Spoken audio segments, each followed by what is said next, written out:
اب یہ 5واں رکوع آ رہا ہے، اور یہ ہمارے اس منتخب نصاب کا جو دوسرا حصہ ہے ایمان کی بحث، اس کے ضمن میں یہ بہت اہم درس ہے۔ اور یہ آیت نمبر 35 جو آ رہی ہے، یہ قرآن مجید کی عظیم ترین آیات میں سے ہے۔ اس سورہ مبارکہ کی بھی آیت نمبر 35 اور سورہ احزاب میں بھی بالکل ٹھیک یہی نمبر آیت نمبر 35 آپ کو ملے گی۔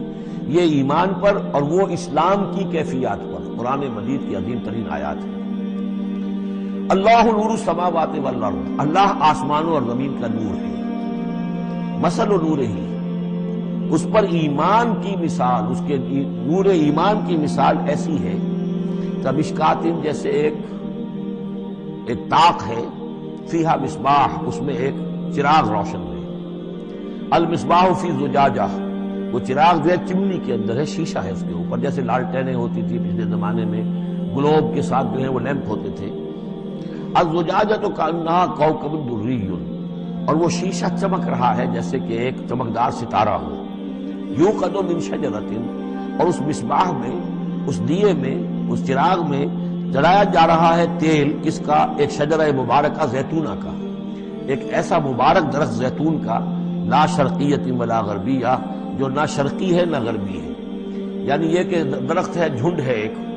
اب اگر تو اس جھنڈ کے مشرق میں کوئی درخت ہے تو صبح کی دھوپ تو انہیں ملے گی، شام کی نہیں ہوگی۔ مغرب میں ہے تو شام کی دھوپ مل جائے گی، صبح کی نہیں ملے گی۔ ایک علیحدہ کھڑا ہوا ہے کوئی، جس کے نہ ادھر کوئی اور ہے نہ ادھر کوئی اور درخت ہے، تو پورے دن کی تمازت دھوپ کی جو ہے وہ جذب کر رہا ہے۔ اور ایسے درخت کا جو روغن زیتون ہوتا تھا وہ بہت صاف شفاف، اسی کی مثال دی جا رہی ہے، جو نہ شرقی ہے نہ غربی ہے، وہ کسی جانب سے اوٹ میں ہے ہی نہیں۔ یکاد زیتھا یضیء، اس کا جو روغن ہے وہ بھڑک اٹھنے کو بیتاب ہے، قریب ہے کہ روشن ہو جائے۔ وَلَوْ لَمْ تَمْسَسْهُ نَارٌ، چاہے اسے ابھی آگ نے چھوا ہی نہ ہو۔ نور علی نور، جب آگ مس کر جائے، چھو جائے، تو پھر نور علی نور ہے، وہ بھڑک اٹھتا ہے۔ یہدی اللہ لنورہ من یشاء، اللہ تعالیٰ ہدایت فرماتا ہے اپنے نور کی جانب جس کو چاہتا ہے۔ وَيَضْرِبُ اللَّهُ الْأَمْثَالَ لِلنَّاسِ، اور اللہ تعالیٰ مثالیں بیان کرتا ہے لوگوں کے لیے۔ وَاللَّهُ بِكُلِّ شَيْءٍ عَلِيمٌ، اور اللہ ہر چیز کا کما حقہ علم رکھتا ہے۔ یہ اصل میں ایمان کے لیے، اس کے اجزائے ترکیبی کے لیے بہترین تمثیل ہے، جس کو میں پہلے بیان کرتا رہا ہوں کہ ایک ہے فطرت، انسانی فطرت۔ اگر فطرت سلیم ہے تو اس کے اندر یہ ایمانی حقائق موجود ہیں، معرفت خداوندی موجود ہے۔ البتہ اس پر کوئی پردے آ گئے ہیں، اس کے اوپر جو ہے کچھ غلاف پڑ گئے ہیں، اور جب آتی ہے وہی وہ اس کو ایکٹیویٹ کرتی ہے۔ آیات الہیہ جو ہیں، آیات قرآنیہ، وہ اندر کے اندر جو ڈورمنٹ اس کی کانشسنس ہے ایمان کی، اس کو ایکٹیویٹ کر کے شعور پر لے آتی ہے۔ اس کو یوں سمجھے کہ جیسے تیل ہے۔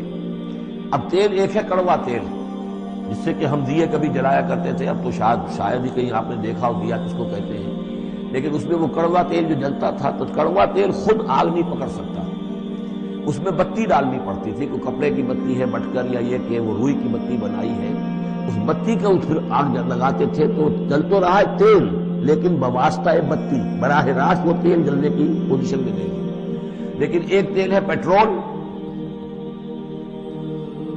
اس کو جو کڑوے تیل سے روشنی حاصل کرنے کے لیے جتن کرنے پڑ رہے ہیں آپ کو جلانے کے لیے، اور پیٹرول گویا کہ بیتاب ہے، وہ بھڑک اٹھنے کو بیتاب ہے، ذرا سی چنگاری قریب آئی اور بھڑک گیا۔ اسی طریقے سے انسانوں کی طباع کا فرق ہے۔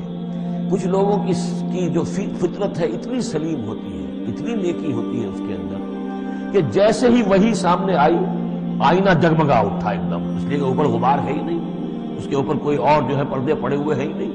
یہ مثال صدیقین کی ہے، جو میں نے کل بھی آپ سے عرض کیا تھا کہ جیسے کہ حضور نے فرمایا، میں نے جس کے سامنے بھی دعوت ایمان رکھی، اس نے کچھ نہ کچھ توقف اور تردد ضرور کیا، سوائے ابو بکر کے کہ ایک لحظے کا بھی توقف نہیں کیا۔ اس لیے کہ ان کی فطرت اتنی سلیم تھی، گویا کہ وہ پیٹرول تھا ان کے اندر، جو بھڑک اٹھنے کو بیتاب تھا کہ ذرا قریب بھی اگر دیاسدائی آ گئی تو بھڑک اٹھے۔ لیکن کچھ لوگ وہ تھے کہ جن کا تیل اتنا صاف اور پاک نہیں تھا، ان میں کوئی تکدر تھا، انہیں وقت لگ گیا، اگر چاہیے کہ بالآخر وہ ایمان لے آئے، لیکن یہ کہ کچھ اس میں بتی ڈالنی پڑی، کوئی اس کے لیے محنت کرنی پڑی۔ السابقون الاولون من المہاجرین والانصار والذین اتبعوہم بإحسان، پھر وہ لوگ ہیں جو بعد میں درجہ بدرجہ پھر ان کے بعد آتے چلے گئے۔ تو اسی طریقے سے ایمان کی مثال ہے کہ یہ روغن فطرت یا نور فطرت، نور نور روح، روحانی نور جو ہمارے اندر ہے نور تجلی بھی اسی خاک میں پنہا، غافل تجرا صاحب ادراک نہیں ہے۔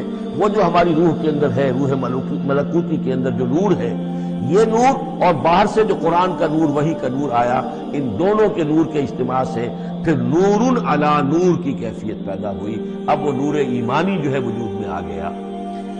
اللہ نور السماوات والارض مثل نورہ کمشکاۃ فیہا مصباح المصباح فی زجاجہ۔ اور ذہن میں رکھیے یہ ہمارا جو پنجر ہے پسلیوں کا، اس کی واقعتاً تاق کی سی شکل ہے، یہ نیچے سے چوڑا ہو رہا ہے، اوپر سے تنگ ہو رہا ہے، تاق ایسے ہی ہوتے تھے۔ ڈائفرام جو ہے وہ اس تاق کا گویا کہ فلور ہے، جو ہمارے ایبڈومینل کیویٹی کو چیسٹ کیویٹی سے علیحدہ کرنے والا عضو ہے، اور دل رکھا ہوا ہے اس کے اوپر، یہ گویا کہ چراغ ہے۔ اس دل میں نور ایمان ہوتا ہے، اس دل کے اندر جو ہے وہ اللہ کا نور، اور یہ نور بنا ہے دو چیزوں سے، ایک وہ نور فطرت جو اس کے اندر موجود تھا، اس کی روح کے اندر، اور ایک نور وحی۔ ان دونوں کے اجتماع سے نور علی نور، وہ نور جو ہے وہ نور ایمان کی شکل میں اس قلب کے اندر جو ہے وہ جاگزی ہوا اور قلب منور ہو گیا۔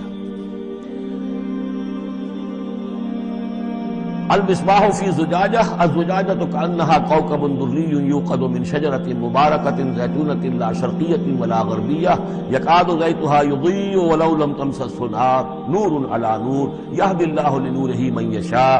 یہ نور علی نور ہے، دو نوروں کے جمع ہونے سے یہ نور ایمان وجود میں آیا، نور فطرت، نور وحی۔ اور اللہ تعالیٰ ہدایت دیتا ہے اپنے نور کی جس کو چاہتا ہے، اور اللہ یہ مثالیں لوگوں کے لیے بیان کرتا ہے۔ باقی اللہ کو تو ہر شے کا کما حقہ علم ہے، مثال کی ضرورت انسانوں کے لیے ہے کہ جو ان لطیف حقائق کو ایسے ہی خود نہیں سمجھ سکتے۔ اب جن لوگوں کے دلوں میں یہ نور ایمان پیدا ہو جاتا ہے، ان کی ایک جھلک دکھائی جا رہی ہے کہ ان کی شخصیت، ان کی زندگی کی دلچسپیاں کیا ہوتی ہیں۔ فی بیوت اذن اللہ ان ترفع ویذکر فیہا اسمہ، ان گھروں میں جن کا کہ اللہ نے حکم دیا کہ انہیں بلند کیا جائے، یعنی مساجد۔ بلند کرنے سے مطلب یہ ہے کہ ان کو نمایاں بنایا جائے۔ ہر مسلمان آبادی میں معلوم ہو کہ مسجد ایک نمایاں شے ہے، یہ ضروری نہیں کہ اس کی ڈیکوریشن ہو، اس کے اوپر جو ہے خام خواہ تکلفات میں پیسے خرچ کیے جائیں، لیکن یہ کہ ایک تو یہ کہ وہ نمایاں ہونی چاہیے، معلوم ہو کہ اس آبادی کا مرکز یہ ہے۔ نمبر دو یہ ہے کہ ترفع، اس کو ہر طریقے سے، ہر معنوی گندگی سے بھی پاک رکھا جائے۔ وَيُذْكَرَ فِيهَا اسْمُهُ، اس میں اس کا نام لیا جائے۔ يُسَبِّحُ لَهُ فِيهَا بِالْغُدُوِّ وَالْآصَالِ، یہ جو صاحب ایمان لوگ ہیں جن کے دلوں میں ایمان کی قندیلیں روشن ہیں، یہ تسبیح کرتے ہیں اللہ کی ان گھروں کے اندر، صبح کے وقت بھی اور شام کے وقت بھی۔ رجال، وہ جواں مرد، لا تلہیہم تجارت ولا بیع عن ذکر اللہ واقام الصلاۃ، جن کو غافل نہیں کر سکتی نہ کوئی تجارت، نہ کوئی خرید و فروخت اللہ کی یاد سے اور نماز کے قائم کرنے سے، وایتاء الزکاۃ اور زکوٰۃ کے ادا کرنے سے۔ یخافون یومن، یہ سب کچھ کر کے بھی وہ ڈرتے رہتے ہیں، لرزاں و ترساں رہتے ہیں، کانپتے رہتے ہیں اس دن کے تصور سے، تتقلب فیہ القلوب والابصار، جس میں کہ دل بھی الٹ جائیں گے اور نگاہیں بھی الٹ جائیں گی۔ لیجزیہم اللہ احسن ما عملوا، تاکہ اللہ تعالیٰ ان کو بدلے میں دے بہترین جزا ان کے اعمال کی، ویزیدہم من فضلہ، اور اضافہ کرے اپنی طرف سے اپنے فضل میں سے۔ واللہ یرزق من یشاء بغیر حساب، اور اللہ تعالیٰ چاہتا ہے دیتا ہے جس کو چاہتا ہے بغیر حساب۔